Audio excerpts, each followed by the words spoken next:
By now, most interior Alaskans know that living in the area means spending a good chunk of money for heat and electricity. But just how much of our annual income do we spend on energy bills?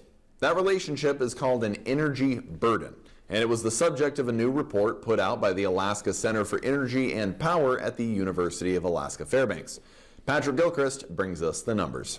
It's no secret. Residents in the Fairbanks North Star borough have to fork over more cash than average to keep their homes heated and electrified. Alaska faces the highest energy costs per capita in the nation, and even within the state, the Fairbanks North Star borough sees the most expensive energy bills among rail belt communities. But what about residents' energy burden? That's a slightly different figure than just the raw expense, and researchers at the Alaska Center for Energy and Power wanted to find the answer. This is looking at energy costs in reference to how much a household makes each year. So how much of your household income is dedicated to energy costs. The research team collected heating fuel and electricity cost data, as well as specs for the borough's housing stock. And then we can use things like the age of the home and the size of the home to actually estimate the space heating and electricity consumption of that home. Their analysis then spit out a couple of dollar figures, finding that, on average, borough households spend almost $5,000 on space heating each year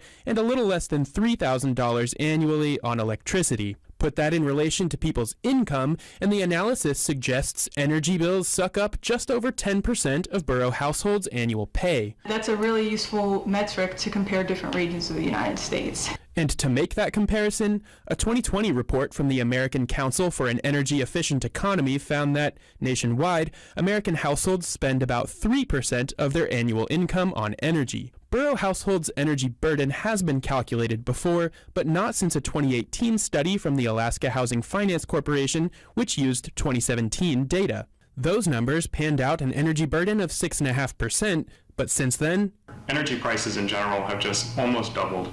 And so we wanted to do a modern analysis that reflects that price increase. Plus, Kaczmarski says, renewing the analysis surfaces a key trend. The median household income has not outpaced the increase in energy prices. The 10% energy burden figure isn't just for show. Pride says it could be handy for determining cost of living adjustments, particularly among the military community. We just want to make sure that military families are getting appropriate cost of living adjustments. The Fairbanks North Star Borough funded the research through a 2023 services contract. I'm Patrick Gilchrist, reporting for News Center Fairbanks.